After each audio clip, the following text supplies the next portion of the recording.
Woot. God damn, that's dark. Here, more light.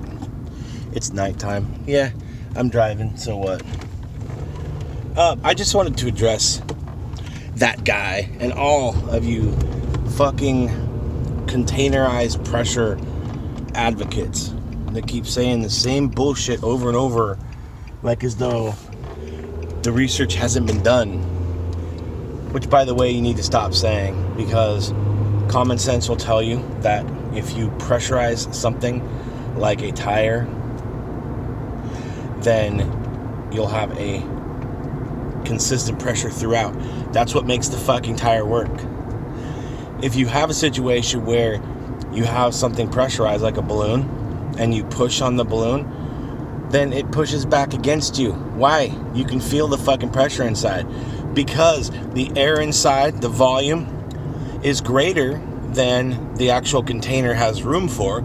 So the air compresses and then pushes against itself. So if you're using a fucking balloon analogy, okay, then you have to understand that when you push against the surface of the balloon on the outside, you're pushing against the pressure on the inside of that container, which tells us something about that you really need to listen to, okay?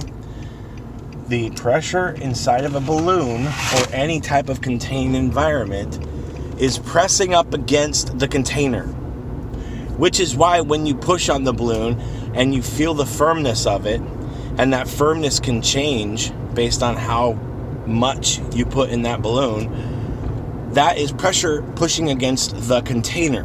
Do you not understand how that works? You can talk about gradient all you want, but when you compare that to the Earth, the gradient is very well documented. And guess what? Your air happens to amass at the center of this ball, or Earth, for you flat earthers, all of the air amasses at the surface. And then you've got all this pressure at the surface of the Earth, but then at your container, there's zero. And it's not zero, but it's so low that it is might as well be zero. So if you put that in context with the balloon's pressurized, but there is pressure at the container, which you can noticeably test with your own fucking finger. You want me to do the research? Blow up a balloon and push on it and see if it feels like it's pushing back at your fucking dumb ass. When you think about that and realize that your container has no pressure pushing up against it, pressure does not need a fucking container. The pressure that we experience at the Earth's surface on our globed Earth has to do with the amount of oxygen that's being forced toward the center of the Earth. It's greater near the surface and lesser up high because it's all trying to get to the center of gravity, which is Earth. Okay? So pressure doesn't need the container like you say it does. Otherwise, the reality that matches that is all of the pressure would be equal all the way up to the container. No matter how high up you get, if you were able to push on that container and it had nearly the amount of give that a balloon would have, you would feel the pressure.